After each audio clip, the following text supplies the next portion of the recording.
My whole life, the wilderness has been a friend, a sanctuary of tranquility for me. Growing up in the expansive mountains of North Idaho, over 30 miles from the closest town of 2,000 souls, taught me how to respect and understand the woods. Every tree, every stream, every living creature, I knew them all. But this place, this damn plot north of Spokane, Washington, was different. It didn't welcome me like the rest of nature did. It was as though the land itself was in pain, and it didn't want me there. My wife's Uncle Jay and a family friend Kay had purchased this tract of land at a discount. The story was that an aluminum smelter had polluted the ground years ago, tainting the water beneath and making it impossible to use. It was supposed to be a bargain, a new start, but it seemed to me more like a curse. They both set up campers to live in, each marking their territory on their respective plots. Jay, always a bit edgy, started acting stranger than usual a few months into living there. He claimed people were stalking him, eyes peering at him from the dark forest that ringed the property. It was easy to dismiss him at first, attributing his fears to the isolation. But then, he was attacked. I can still remember the day clearly. I was at the main town when I received a call. A man, a wanderer of sorts, had an interaction with Jay in the woods, which ended in a physical assault. Jay's jaw was broken in the altercation. The stranger, upon being arrested, confessed that he had been overcome with an inexplicable desire to kill Jay. Just like that, out of the blue. This man, whom Jay had never met before, had decided to see if he could kill him with a single punch. I was shocked. This wasn't the kind of nature I was accustomed to. This wilderness was different, darker. Something about this place was sick, diseased. A couple of months passed, and Jay was found murdered, in cold blood, inside his camper. He was found by Kay, who had immediately fled the scene to call the police. Jay was killed in his sleep, his brains bashed in with a power tool that lay nearby, evidence of the brutality inflicted upon him. The murderer turned out to be a 19-year-old boy, his motive as simplistic as wanting Jay's bike.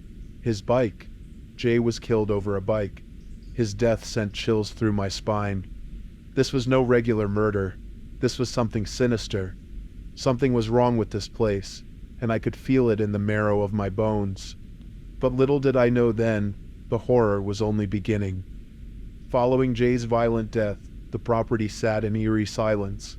It felt as though the land itself was grieving. Kay, however, had to contend with more than just the loss of a friend. The camper, which was once a symbol of fresh starts and bargain land deals, now stood as a haunting reminder of a brutal end. Loneliness and fear became his only companions. He found himself unable to live there alone, and so he called us. In the middle of a chilly night, Kay's trembling voice echoed from the phone. "I need you. I can't stay here alone. Not after what happened to Jay." I hesitated, but I could hear the desperation in his voice.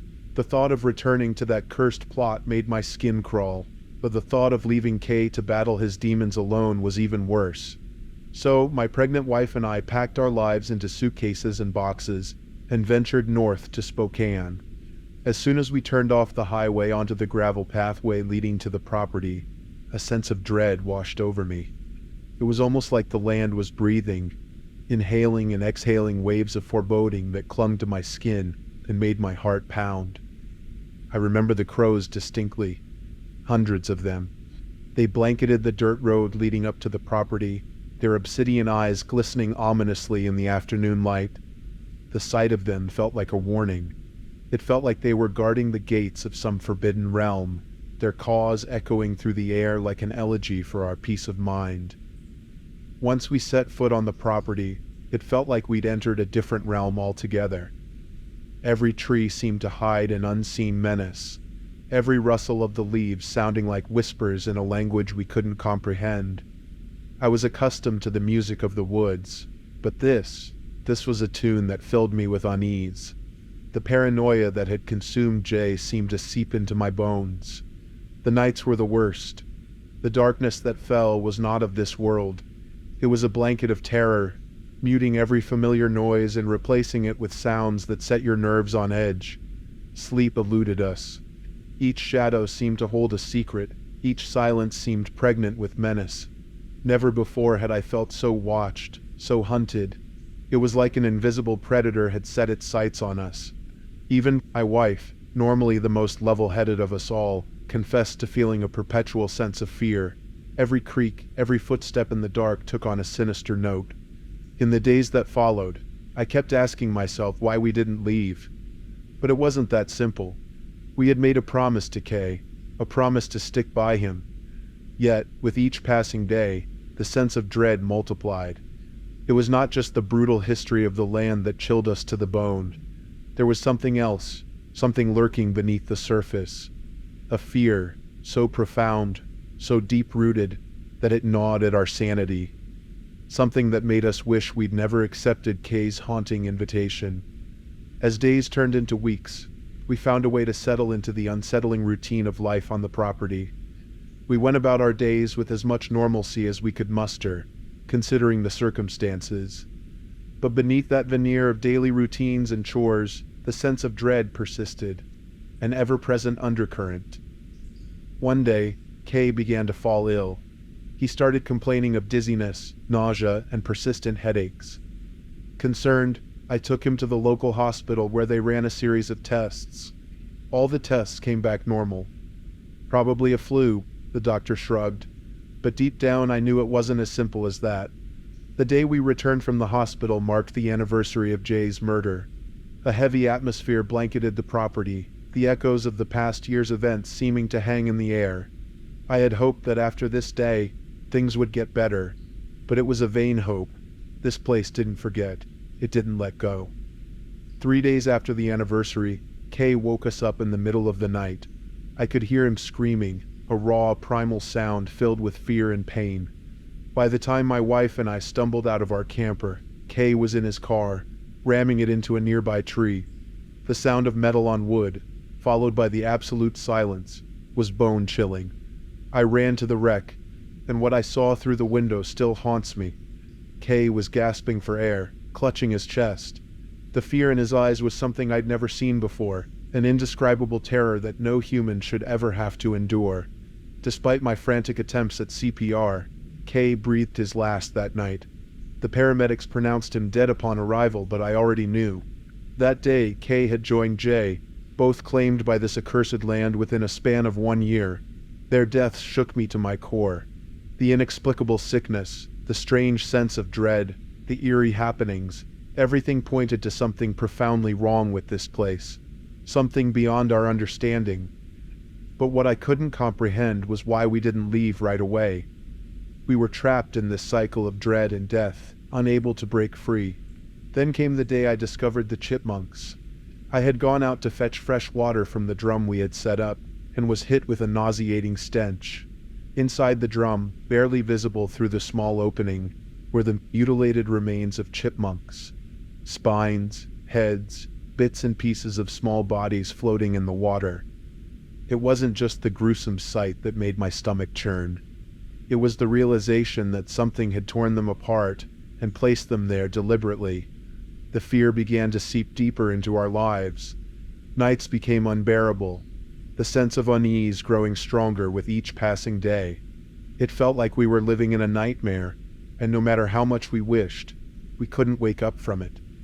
We were trapped in an unseen torment, and we didn't know how to escape. Life on the property had turned into a waking nightmare. The bizarre occurrences of the day were only a precursor to the terror that awaited us at night. Every creak, every rustle of the wind seemed to hold an echo of the horror that this land had borne witness to. Every footfall seemed to resonate with an unseen, malevolent force. One day, after returning from a short trip into town, the world seemed to shift around us. Nothing was out of place. Everything was exactly as we had left it, but there was a strange, palpable unease. It felt as though the property was subtly altered, its reality twisted into something otherworldly and alien. That's when I saw it. An orange, long-haired cat, perched quietly on a tree stump. Its eyes bore into me, fiery and unnerving. They held a strange intensity, almost as if they were glowing. As I locked eyes with the creature, time seemed to slow down. All other sounds faded into the background. There was only me and the cat, and its mesmerizing, terrifying gaze. Then, from the heart of the forest came a noise that shattered the silence, the crackling of branches, the crunching of pine needles underfoot. It came from all directions, disorientating, bewildering. But it was the voice that truly sent chills down my spine. It began as a timid, childlike call. "Hello? Is anyone out here?" echoed through the woods. My wife responded, her voice shaking slightly. Then the voice changed. It transformed from a timid child's plea into a woman's terrified shriek for help, becoming more distorted and otherworldly with each call. The fear I felt was a force of its own, freezing me to the spot, but my wife seemed to respond differently. Against all logic, she was overcome with an inexplicable urge to find the source of the voice, to offer aid. She tried to dash off into the forest, but I managed to stop her. I knew there was something wrong, something off about the voice. It wasn't human, it wasn't right. Instead of venturing on foot, we got into our truck, armed with the strongest spotlights we could find. With our windows rolled down, we slowly crawled down the pathway, calling out into the darkened forest, sweeping our lights across the undergrowth. Suddenly, the voice came again, so close, so loud that it reverberated through the truck cabin, the agonizing plea seeming to come from right outside my window. It was as if the woods themselves were screaming. My reaction was instinctive. I slammed my foot on the gas, careening down the dirt road, away from the haunting plea, away from the oppressive presence of the forest. The property receded into the distance, but its terror remained etched in our hearts. We fled from that unearthly terror. Our sanctuary now turned into our tormentor, and reported the incident to the police. But as I had suspected, they found no one, just us, the land, and the inexplicable dread that bound us together. In the aftermath of that terror-filled night, we made the decision to leave the property. We were done being trapped in a nightmare we didn't understand, done with the strange occurrences, and done with the crushing sense of dread. This place had taken 2 lives, and we wouldn't let it take ours. We returned to the property the next day, but not to stay. We went there to collect our things, to retrieve remnants of our life which had once seemed so simple. Every step on that cursed land was heavy, like wading through an unseen swamp. The eerie quiet was only interrupted by the rustling of leaves in our hurried movements. As we packed our things, we took one last look at the property. The camper we once called home now seemed like a specter of past memories. The entire place felt stained, carrying the mark of unexplainable horrors. Yet amid this tainted landscape, life seemed to persist stubbornly.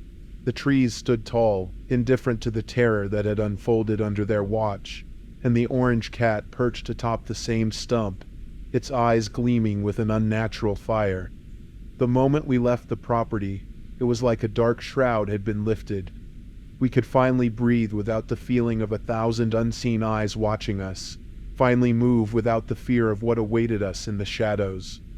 We left behind the inexplicable events, the cryptic threats, and the lingering dread. But we also left with a piece of it etched into our memory, a haunting reminder of the time spent there. My wife gave birth the very next day. The joy of welcoming our child was an oasis of light amid the lingering shadows of the past. We named our son Jay, after Jay, in memory of the man who had led us to the property, into the terror, and eventually back to life. Holding Jay in my arms, I made a silent vow to keep him safe, to protect him from the horrors we had faced. Life started to regain some semblance of normalcy, but the memories of our time on the property would spring up unexpectedly, like nightmarish echoes from the past. We would find ourselves pausing at random moments, taken back by a familiar sight or sound. But we were free, away from the physical manifestation of our fear, and for that, we were immensely grateful. The terror we lived through challenged my beliefs, forcing me to confront possibilities I had never considered before. Was it all a result of paranormal activity? A vengeful spirit, a cursed land, or something even more sinister? I didn't know then, and I still don't. But what I do know is that whatever happened at that place was beyond human comprehension, and perhaps it's better that way. We never returned to the property. After all, some doors, once opened, are best left closed. The land became a piece of our past, a chapter we chose to leave behind. The experience, however, would stay with us, a grim reminder of our brush with the unknown, with the terrifyingly inexplicable, with the darkness that lurked beneath the surface. Life had become something of a normal routine for us, but the memories of our time on that property lingered, casting a long shadow over our happiness. We had learned to appreciate the quiet moments, the mundane routines, and the joy that our son Jay brought into our lives. Yet, there was always an undercurrent of unease, a reminder of the terror we had once lived through. 2 years had passed since we'd left the property, and we had done our best to put those chilling experiences behind us. However, something happened that brought it all rushing back with an icy shock of fear. I had just put Jay down for a nap when I heard it, a soft, distant echo of a child's voice, eerily similar to the one we'd heard in the woods that night. My heart pounded in my chest as I looked around, the chilling familiarity of the sound setting my nerves on edge.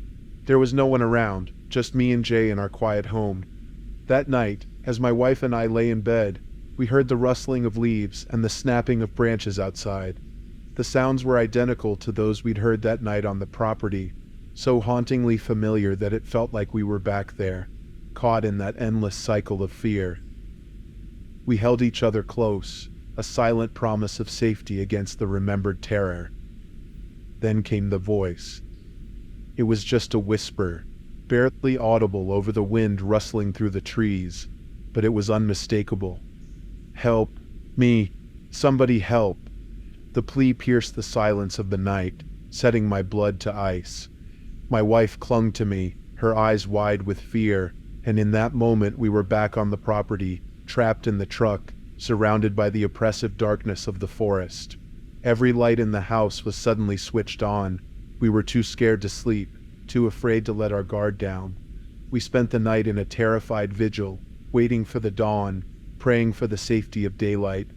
In the morning I found Jay in his room, playing with something. I froze as I recognized it, a small, orange-haired cat toy. When I asked him where he got it, he pointed out the window and said, "The nice lady gave it to me, Daddy. She was in the yard." My heart sank as he described her, her voice echoing in my mind, the very voice that had filled us with unadulterated terror. There was no woman, no cat, just us, and the echoes from the past. We never saw or heard anything after that day. The echoes seemed to fade away, swallowed by the reality of our daily lives.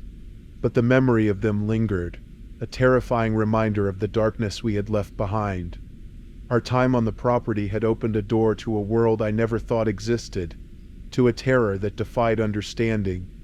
And now, it seemed, that door had followed us, a chilling reminder that some shadows, once awakened, never truly disappear.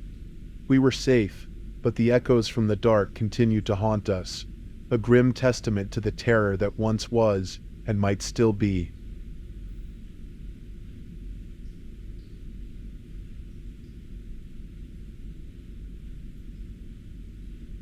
They say it's a great day when dreams come true, and that's exactly what it felt like when we moved into our new house. Not just any house, mind you. This was the house my parents had dreamed about for years. Hidden away from the world, nestled deep within the bosom of nature, it was the embodiment of their desire for tranquility. Me, the fresh out of high school kid, I was the last domino to fall before the moving plans were put into motion. Graduation over, all ties severed, it was time for the big leap. The house was beautiful, a relic of a bygone era, steeped in antiquity. It faced a sprawling expanse of 15 acres, most of which were cloaked in dense woods. Just behind the house, a half-acre pond lay like a sheet of shimmering silver under the sun. The best part was the solitude. Not a single soul lived within a mile of us. It was a stark change from my life so far, having grown up in a cozy small community, but the prospect of living in such an undisturbed pocket of nature was intriguing. Those first few days were a blur of unpacking and exploring. Every corner of the house and every tree in the woods seemed to have its own story, waiting to be unveiled. And so, I started walking in the woods regularly, usually in the late afternoons. There was something soothing about the rustling leaves under my feet, and the melody of the birds returning home. The air smelled of wet earth and pine, a far cry from the homogenized, sterile scent of city air. These walks became my sanctuary, a place where I could lose myself amidst the towering trees, letting go of the stresses of studying and the pressures of transitioning into adulthood. In time, I became familiar with the woods. I learned the winding trails, found the small hidden glade where the deer often came to graze, and the old knotted tree that seemed like a wise elder, standing guard over its younger brethren. I would often sit by the pond, watching the water ripple in the soft wind, creating patterns that seemed almost like a coded message from nature. The woods welcomed me with open arms, a refuge from the outside world, a cocoon of peace and quiet. At first, it was indeed a secluded paradise, but nature, as I would soon learn, has many faces. In her nurturing bosom hid secrets I was yet to discover. The quiet rustle of leaves would soon be broken by eerie silence and strange signs, but those were tales for another day. At the moment, my secluded paradise was everything I'd hoped it to be and more. Little did I know, the dream would soon unravel, transforming into a living nightmare. My walks in the woods were like a daily ritual, a sort of meditation, if you will. But as the days turned into weeks, the once comforting woods began to unfold unsettling signs that left me uneasy. I remember the first time I saw it, a partially eaten deer carcass sprawled on the forest floor, its insides picked clean. I remember the chill that ran down my spine and the putrid smell of rotting flesh that filled my nostrils. I remember thinking, it's the circle of life, trying to convince myself that it was probably just a coyote or a bobcat. It was the countryside, after all, and I was intruding their home, not the other way round. But then, more carcasses began to appear, some half-eaten, others ripped apart as if by a savage beast, each discovery more gruesome than the last. It was more than any coyote or bobcat could have done. I found myself dreading my once cherished walks, a chill settling in my gut every time I thought of the mutilated deer. The smell of decay seemed to linger longer, now tainting the once fresh, woody air with its nauseating stench. The tranquility of the woods started to shift as well, its soundtrack morphing from a symphony of forest life into an eerie silence, a silence so profound that it was almost deafening. The chirping of the birds, the rustling of leaves, the croaking of frogs, everything fell silent, swallowed by an inexplicable dread. The once lively woods now seemed to be holding its breath, as if anticipating something sinister. Then came the growls. They were low, almost a whisper against the quiet, yet distinctive. A guttural sound that seemed to vibrate against the trunks of the trees, echoing through the woods. Each growl sent a wave of shivers down my spine, the hair on the back of my neck standing on end. A primal part of me recognized that sound, instinctively understood that it wasn't something I should take lightly.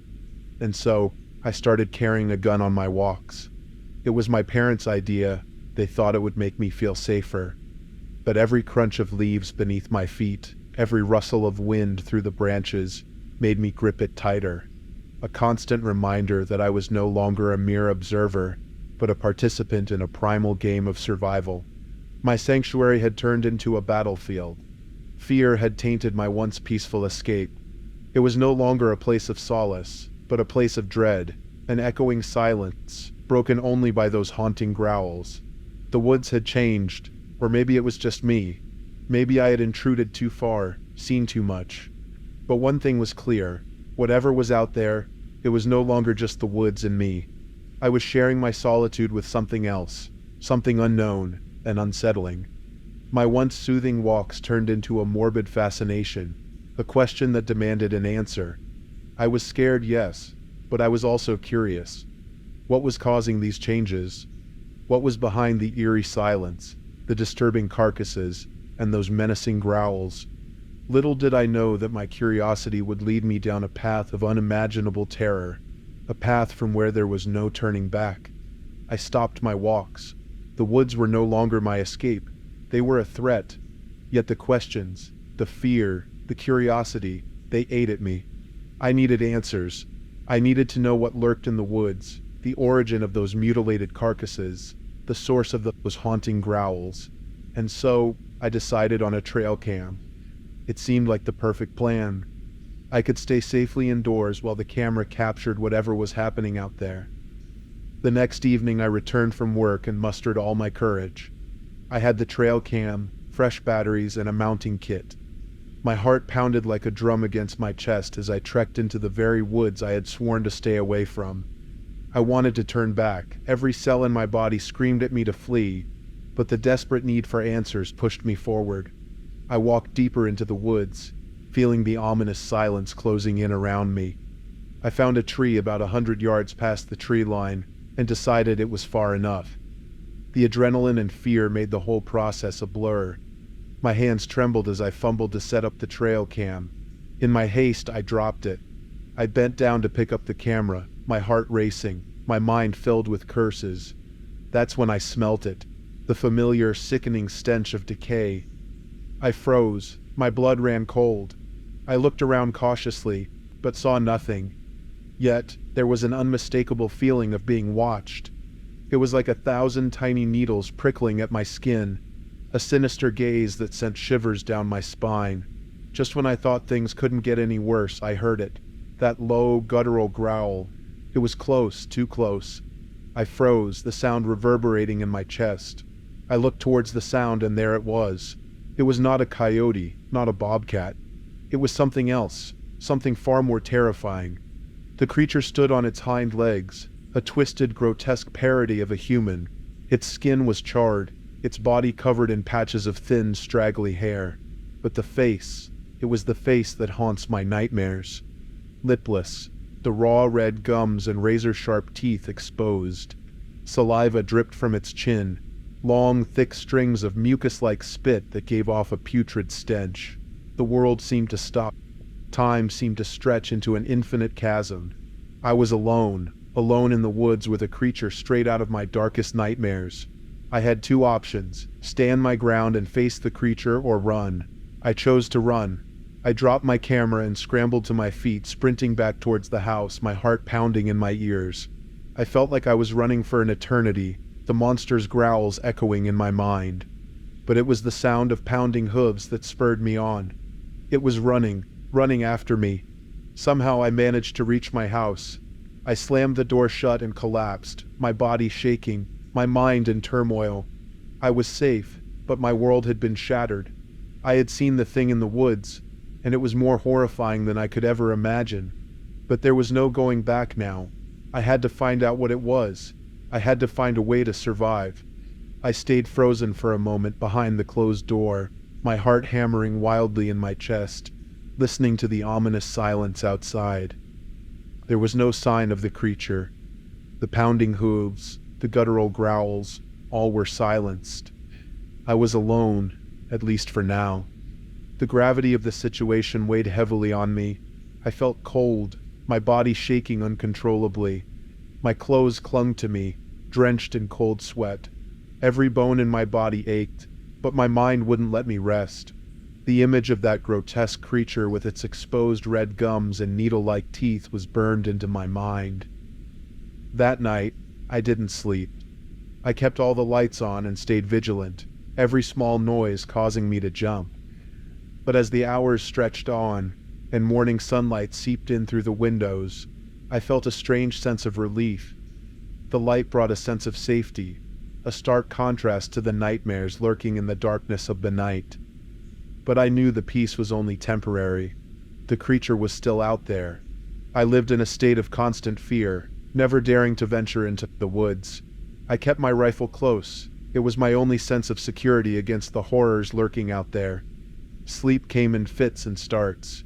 The peaceful woods, the idyllic retreat that I used to love, had turned into a nightmarish landscape. Yet I was determined to find answers. What was that thing? What did it want? How could I protect myself from it? In my quest for answers, I found myself on the internet, spending countless hours researching. I sifted through stories of mythical creatures, urban legends, and unexplained sightings. I read about werewolves, chupacabras, wendigos, but nothing seemed to match the thing I had encountered. That was until I stumbled upon the lore of the Skinwalkers. The Skinwalker, a shape-shifting witch of Navajo folklore. It was the closest match I could find. The description of its grotesque appearance, its ghastly screams, and the mutilated animals, they all seemed eerily familiar. But there were differences, too. My encounter did not completely align with the tales. Nevertheless, it was the only lead I had, the only explanation that gave some sense to the horror I was living through. I felt a strange sense of relief, knowing that there might be a name for the creature, that I was not alone in my terror. But with that came a deeper sense of fear. If it was a skinwalker, then how would I defend myself? How could I survive? With renewed determination, I decided that I would not be a helpless victim. I would fight back, protect my home.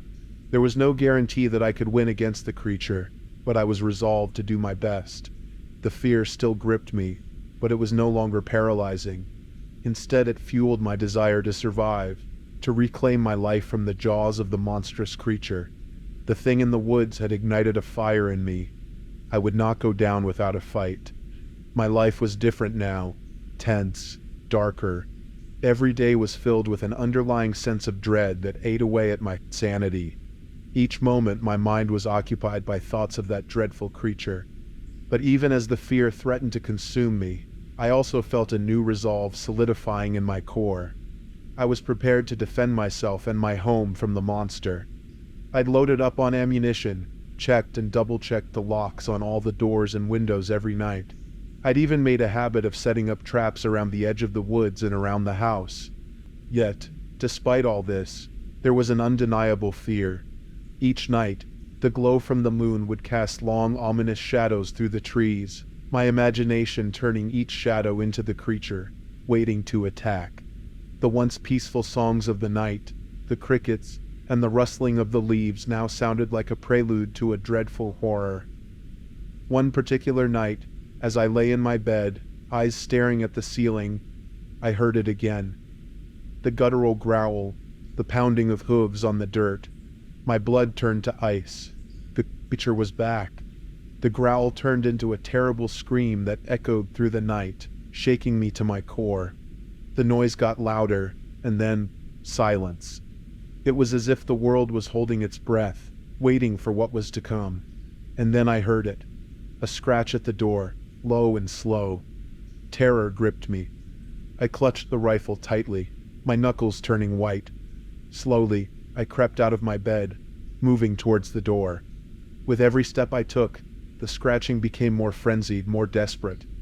As I neared the door, I mustered all my courage and peered through the peephole. There, just on the other side of the door, was the creature. Its eyes burned into mine, and for a moment I was frozen. Its grotesque features, the exposed gums, the charred skin, it was more terrifying up close. Its eyes held a haunting intensity, an animalistic hunger that sent chills down my spine. Then it drew back and charged at the door. The impact shook the house, the door groaning under the force. I stumbled back, my heart pounding in my chest. The creature rammed into the door again and again. I knew the door wouldn't hold up for long. Desperation filled me as I scrambled back to my room, barricading myself in. The ramming continued, each thud echoing like a death knell. But then, as suddenly as it started, it stopped. Silence. Eerily quiet. I sat there in the silence, rifle clutched in my sweaty hands, my heart pounding. The night felt like it would never end, the terror never relenting. I knew then that there was no escape. The creature would come back. The nights would be filled with fear and uncertainty. I'd encountered the thing in the woods, and my life was irrevocably changed. The terrifying reality was that it was out there, waiting, lurking. I was living in a never-ending nightmare. The Skinwalker, the monster, had marked me, and there was no way out.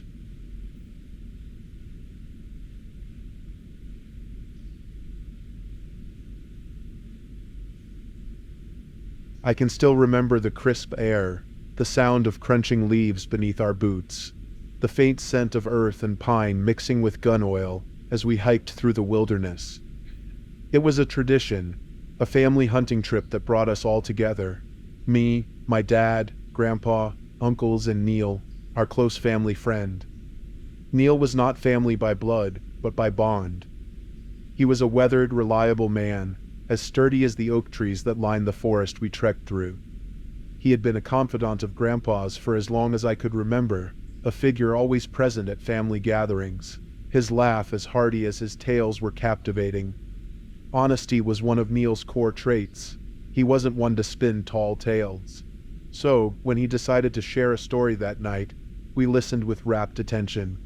As twilight fell, we gathered around a roaring campfire, its glow casting dancing shadows against our faces.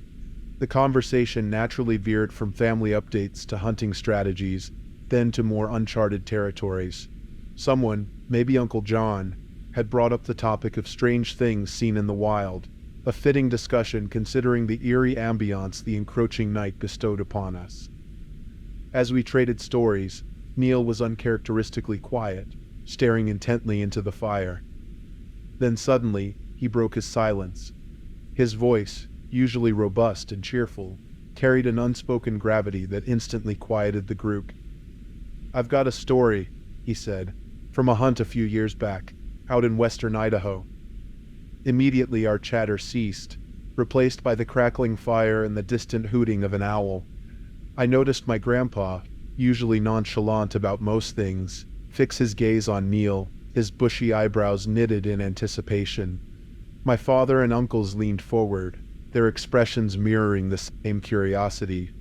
I remember feeling a shiver crawl up my spine, not entirely due to the chilly night breeze. Neil took a moment to collect his thoughts, staring into the fire as if it held the pieces of his tale. "This was about the early 90s, he started, his voice a rough whisper against the rustling leaves. And so, under the vast expanse of the starlit sky, we listened, unknowingly embarking on a journey into the depths of a chilling past we had never expected to explore. As Neil began his story, he transported us back to the early 1990s, where he and his hunting companion set out for a remote part of western Idaho. Neil described the setting in such a way that we could almost see it, a desolate, beautiful landscape that held a peculiar charm despite its isolation. It was an hour or two away from Weiser. Neil's voice cut through the stillness of our campfire gathering. We'd gotten permission to hunt jackrabbits on a friend's property. It was a massive place, miles away from civilization, out in the heart of the desert. The moon was just beginning to rise over our campsite as Neil spoke, its silvery light casting an eerie glow over the forest clearing, a perfect ambiance for his story. His description of that particular night was so vivid, we felt as though we were there with him under the vast, clear Idaho sky. Neil continued, "The property was unique, divided into two distinct parts.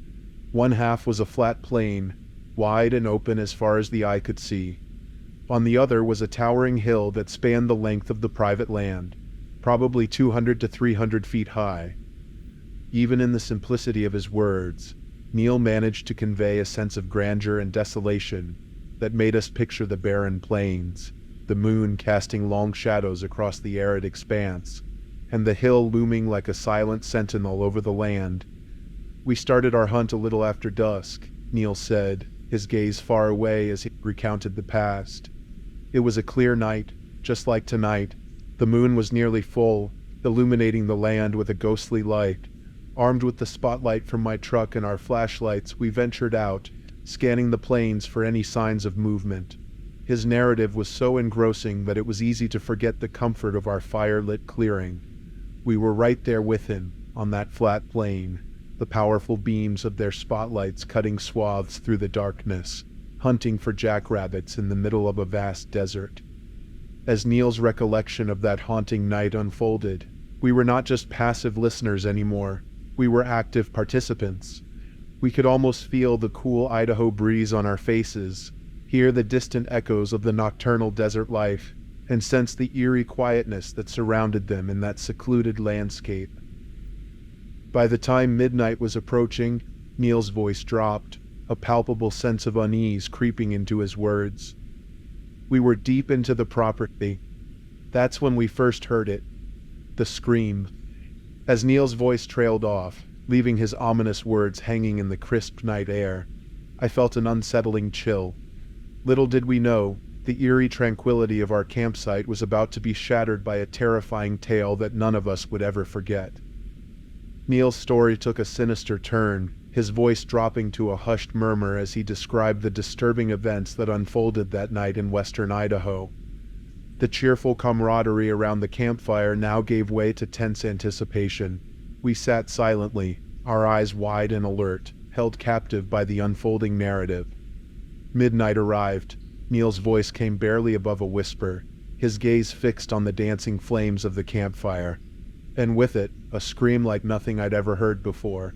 It echoed from the hillside, a chilling, unearthly sound that seemed to reverberate through the whole desert. A silence followed his words. The crackling of the fire seemed unnaturally loud in the quiet, and I realized I had been holding my breath. Despite the warmth of the campfire, a shiver crept up my spine as I imagined the terror Neil and his companion must have felt. We froze, Neil continued, his gaze distant. I remember looking at my friend, our flashlights illuminating the fear etched on each other's faces. That scream, it wasn't human. It wasn't any animal we recognized either. Neil described the paralysis of fear, the haunting echo of the scream still bouncing around in their ears, and the growing sense of unease that enveloped them. His narrative was so visceral that I could almost hear the scream resonating in the quiet of our campsite.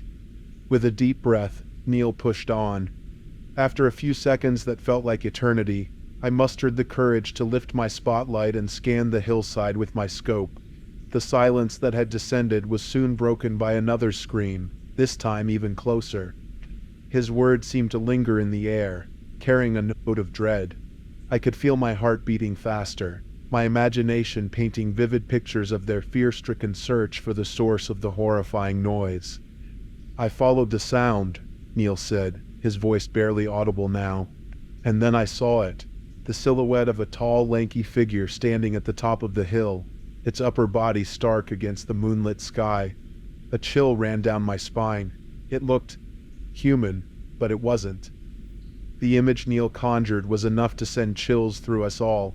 His recollection of the eerily human-like figure against the moonlit sky was haunting, and I remember feeling a knot in my stomach. I realized we were no longer simply listening to a scary story. We were experiencing Neil's terror as if it were our own. In a foolish attempt to scare it off, I fired a shot from my .22 rifle towards the silhouette, knowing it wouldn't reach. Neil's voice was grim. I wanted it to run, to get it out of sight, but that's not what happened. As Neil's words faded into the crackling silence of the campfire, I found myself holding my breath, waiting for the next part of his chilling tale. The thought of what happened next left an unsettling feeling that lingered like a cold shadow over the warmth of the campfire. Neil's voice, now a low murmur, seemed to blend with the whispering wind and crackling fire. The anticipation was palpable. Our hearts thumped in our chests as we waited for him to continue his chilling tale. Instead of moving away, Neil's voice broke the silence. The figure began to descend down the hill. It wasn't running. It wasn't hurrying. It was just steadily moving towards us. The hairs on the back of my neck stood on end as Neil described the figure's slow and deliberate movement. The shadowy creature was approaching them, and not even the gunshots could deter it. A sense of dread washed over us as we imagined the scene. Panic set in then, Neil explained, their earlier curiosity giving way to sheer terror. We ran, got in the truck, and drove as fast as we could towards the closest side of the property. I remember the deafening roar of the engine, the white-knuckle grip on the steering wheel, and the cold fear that gnawed at our hearts. I could almost hear the roar of the truck's engine in Neil's voice, feel the bumping and jostling as they tore through the rough desert terrain. His words painted a vivid picture of fear and haste, the desperate need to escape from an unimaginable terror. We reached a gate, but it was locked, Neil recounted, his gaze distant. Without a second thought, I took my gun and shot the lock off. The loud bang echoed in the silent night, almost as if announcing our departure to the creature. Neil's narrative was so gripping, so vivid, that it was hard not to imagine being in the truck with him, hearing the shot echo through the silence, feeling the rush of cold night air as they raced away from the property. As they drove away from the desolate property, Neil cast one last look at the hill. "In the rearview mirror," he whispered, "I saw the silhouette still standing there against the moonlit sky, watching us as we disappeared into the night." His final words hung heavy in the air, leaving us all in stunned silence. The story was over, but its terrifying echoes remained, lingering in the crackling fire and rustling leaves around us. We sat there, held captive by the haunting image of the creature standing on the hill, watching their escape. "I don't know what that creature was," Neil finally said, breaking the silence. "All I know is it wasn't human, and it terrified me like nothing ever has. That night still haunts me, years later." As his voice faded, we sat there in stunned silence. The haunting story, the chilling figure, and the terror-filled escape left us with a sense of fear and uncertainty. Neil's haunting tale of the creature in the desolate Idaho property was not just a scary story. It was a terrifying encounter with the unknown, a chilling reminder of the mysteries and horrors that lurk in the dark corners of our world.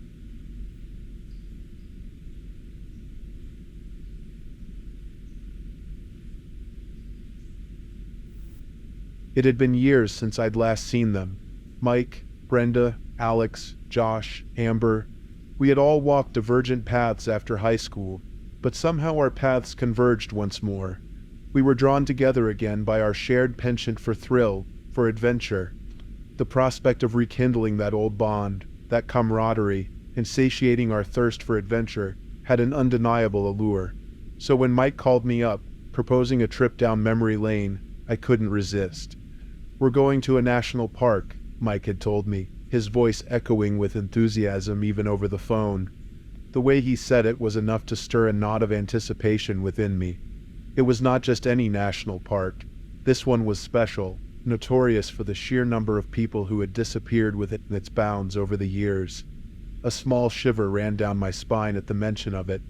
"That sounds dangerous," I'd responded, apprehension creeping into my voice.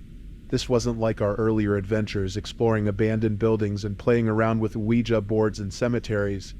This was real, and people had actually gone missing.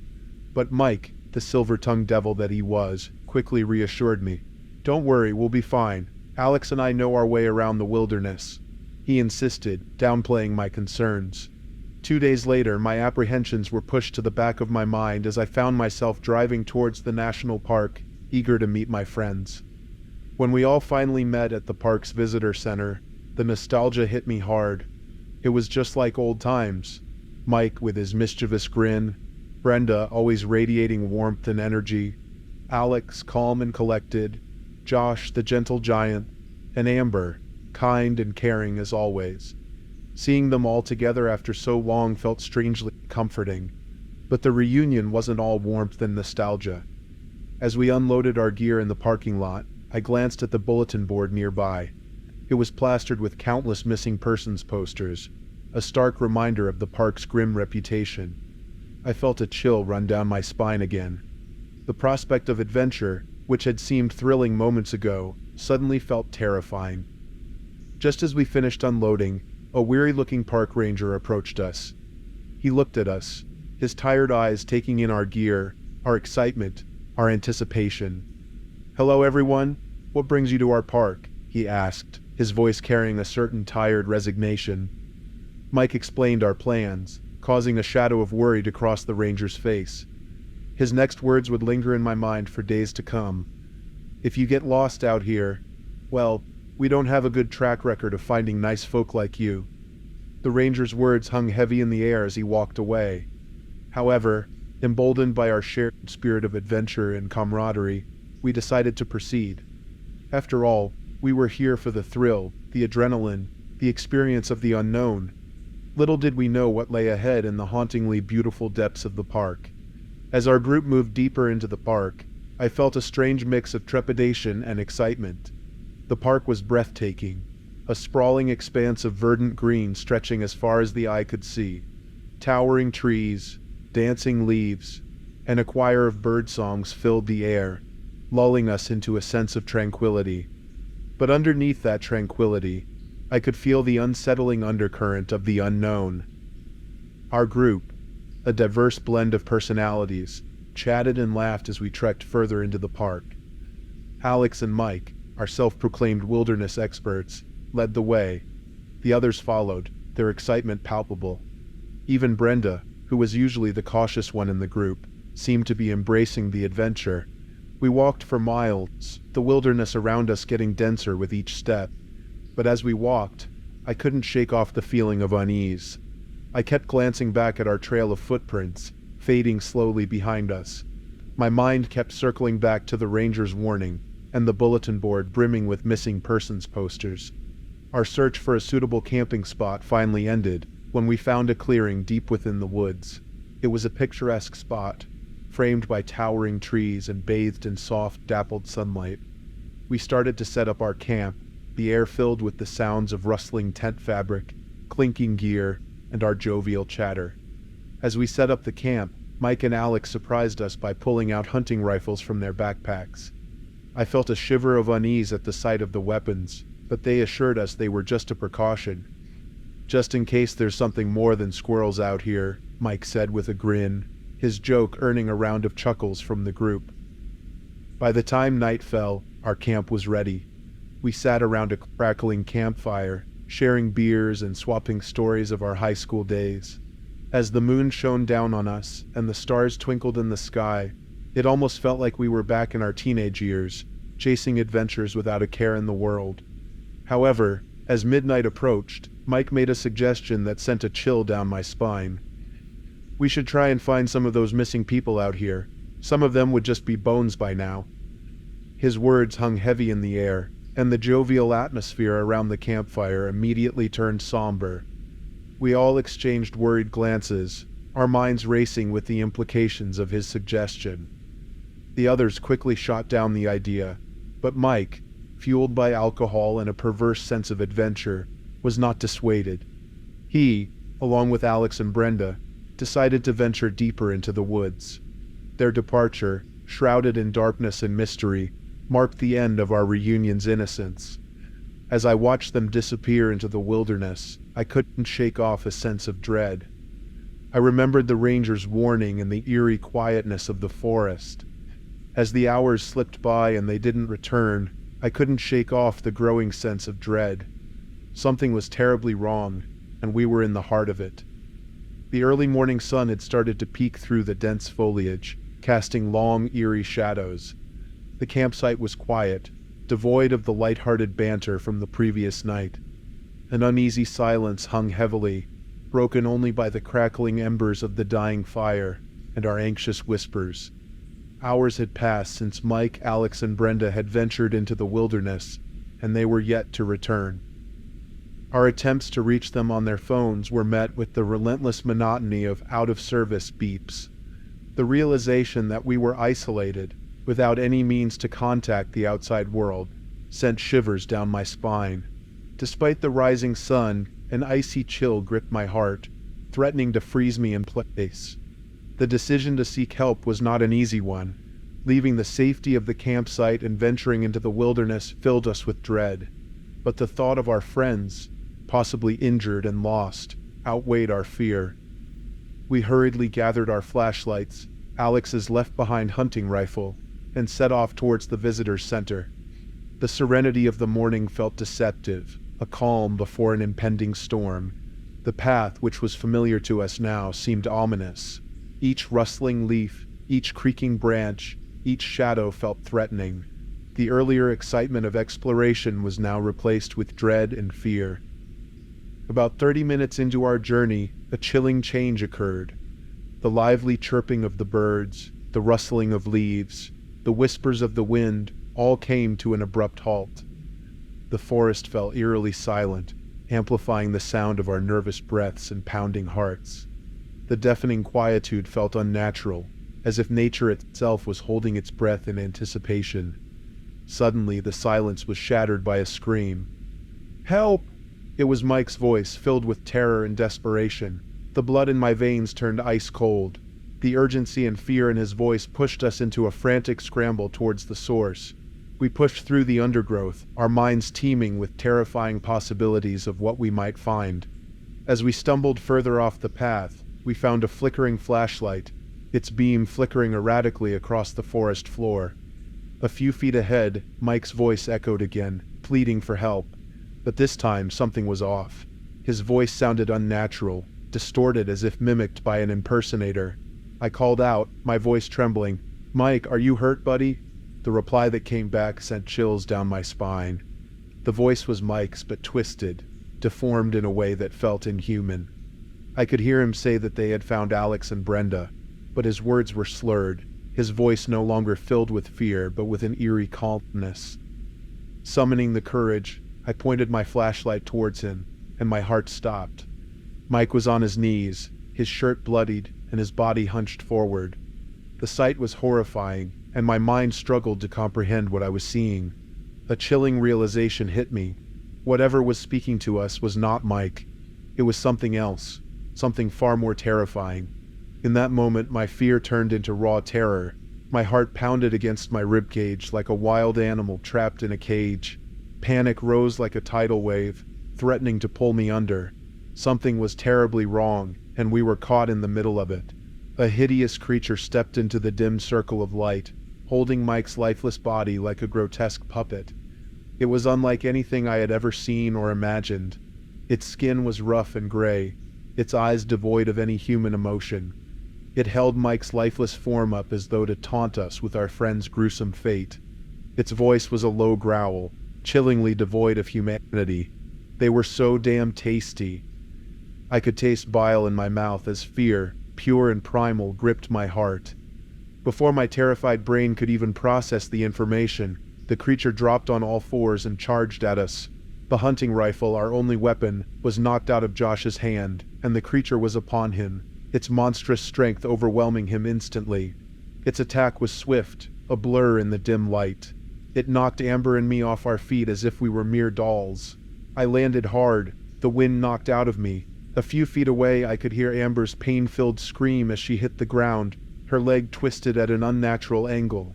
But there was no time to think, no time to help.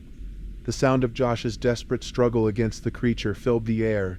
We were next. With adrenaline surging through my veins, I scrambled to my feet, pulling Amber up with me.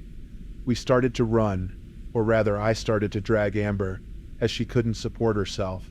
The woods were dark and dense, the undergrowth thick and the path uneven. Each labored breath filled my lungs with cold, damp air, but there was no stopping. Behind us, Josh's screams abruptly stopped. The silence that followed was more terrifying than the struggle itself. My heart pounded in my ears, and I could feel the creature's eyes on us, its gaze cold and merciless. Suddenly, Amber was ripped from my grasp, her terrified scream echoing around the desolate woods. I turned just in time to see her being dragged away into the darkness by the monstrous creature. Her screams faded, replaced by a deafening silence, the kind that threatens to swallow you whole. I turned back and ran, propelled by the terror coursing through my veins. Each desperate step took me further into the unknown, but it didn't matter. All I knew was that I had to get away, get as far away from that thing as I could. I was alone, in a forest teeming with danger, running from a creature that had already claimed 3 of my friends. Suddenly, the ground beneath me gave way, and I was falling. The world around me spun, and then everything went black. I had fallen off a cliff. I landed with a sickening thud, my body screaming in pain. The stench that hit me was like a physical blow. It was the smell of death. I was surrounded by darkness, but as my eyes adjusted, I realized the horror of my situation. I was in a mass grave, surrounded by hundreds of corpses. Some of them I recognized. Alex, Amber, even the park ranger we'd met earlier that day. The sight was beyond horrifying. It was nightmarish. Frozen in terror, I could only watch as the creature tossed 2 more bodies into the pit. Its guttural growls echoed around me as it searched through the pile, looking for me. Desperate, I lay still, my breath hitched in my throat, playing dead. All around me, the dead stared back with empty eyes, their silent screams echoing in the pit. And in that moment, amidst the decaying bodies of my friends and hundreds of others, I realized the horrifying truth. We had walked right into a death trap. Dawn broke, the soft rays of light peeking through the dense forest canopy, casting long, ominous shadows around me. I was still in the pit, covered in dirt and grime, playing dead among the real dead. But as the morning light touched my face, I could feel hope stirring within me. Throughout the night, the creature had returned multiple times. Each time it tossed another body into the pit, I had to suppress my gasp of horror, stifle my sobs, remain still. The cold, empty eyes of my friend staring back at me was an image that would be etched in my memory forever. Hours seemed to turn into days, and with each passing moment the certainty of my own death grew. Yet the creature never found me. I stayed as quiet and as still as I could, my heart pounding in my chest with each of its visits. But by the time the morning light filtered through the trees above, the creature was gone. With the creature gone, I cautiously climbed out of the pit, my body aching and my heart heavy. The morning was eerily quiet, the forest around me still and silent, as though in mourning for the lives lost. The search for the others had to begin. I was their only hope now. I started back towards the camp. The journey back was just as terrifying as the one I had taken last night. Every rustle of the leaves, every snap of a twig made my heart jump. But there was no sign of the creature. The campsite was deserted. The campfire was now just a pile of ashes, our tents shredded and abandoned. The eerie silence was occasionally broken by the faint rustling of leaves or the hooting of an owl in the distance. It was a haunting reminder of what had happened here. Suddenly, a weak cry broke through the silence. Following the sound, I found Ben. He was lying half-conscious against a tree, his body bruised and bloody. "Sam," he croaked as I knelt down next to him, his hand weakly clutching my arm. "It took them, all of them." I nodded, trying to hide my tears. "I know, Ben, I know. But you survived. How?" I didn't answer him. I didn't have an answer. I had just survived by some twist of fate. I didn't feel like a survivor. I felt like a coward. But in that moment I realized I had a chance to make things right, to warn others, to stop this from happening again. As I helped Ben, I knew our journey was far from over. We had to get back to civilization. We had to warn the authorities about the creature. We were survivors, and now it was our responsibility to ensure that no one else fell prey to this monster. Our journey back was grueling, but with each step, each struggle, we moved forward.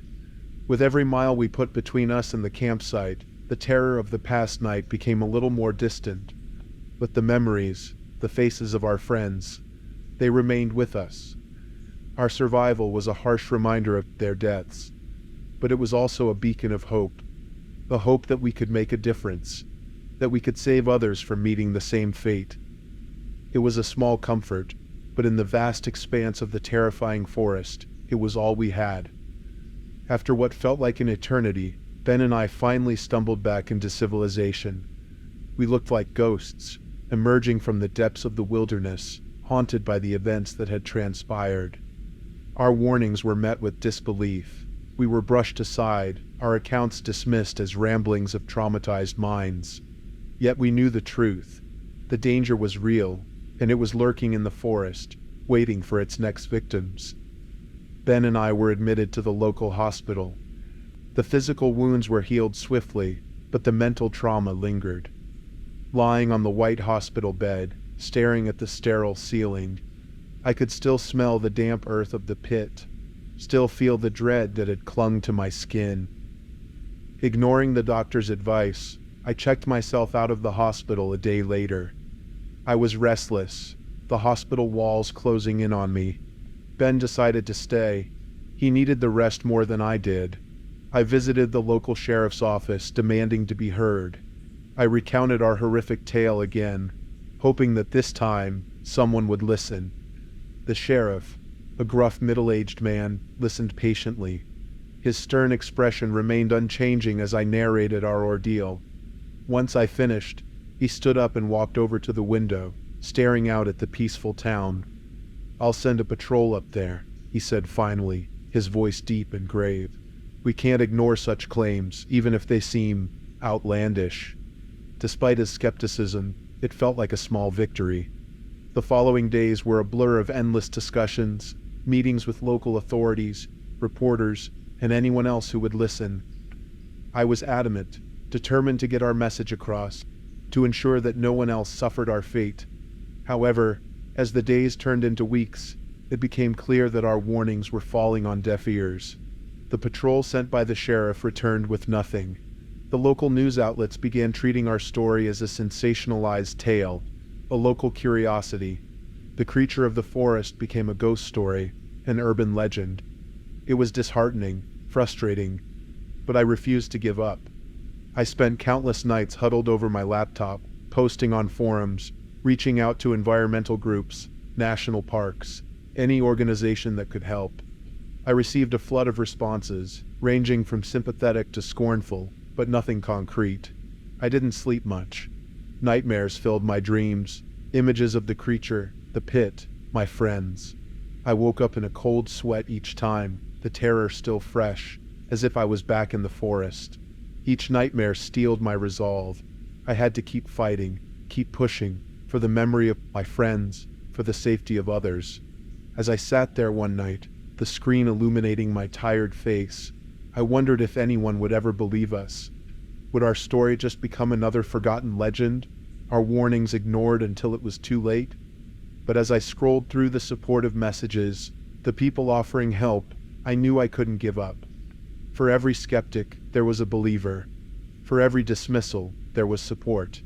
Despite the odds, despite the disbelief, I would continue to fight. Because I knew the truth, I knew the danger that lurked in the forest. And as long as I was alive, I would continue to warn others, to protect them from the terror we had faced. The creature had taken a lot from me, but it wouldn't take my resolve. I was a survivor, and I would not be silenced. Months had passed since our ordeal, and the world seemed to have moved on, but I hadn't.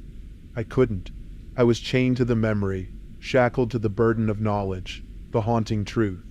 And that truth was a beast, an unspeakable terror that slumbered in the woods. My life had become a symphony of warnings, a relentless cacophony of alerts and pleas falling on indifferent ears. The disbelievers were louder, their skepticism stifling my efforts. The creature was nothing more than a legend now, a sensationalized bedtime story. But the danger was as real as the scars that adorned my body. One evening, as the sun set on another day of my crusade, a chilling wind swept through the town. An unnatural hush fell, a stillness that was jarring in its suddenness. I felt my skin prickle, my heart quicken. There was a familiarity to the silence, a dreadful reminder of the eerie quiet in the forest right before. The deafening wail cut through the silence, echoing in the still night air. It was a sound I'd hoped to never hear again, a sound that still haunted my nightmares. My blood ran cold, my breath hitched. It was the creature, beast. It had come. As the panicked screams filled the air, I raced towards the center of town, where the wailing seemed to originate. The once peaceful town was now a scene of chaos. People were running helter-skelter, their faces etched with terror.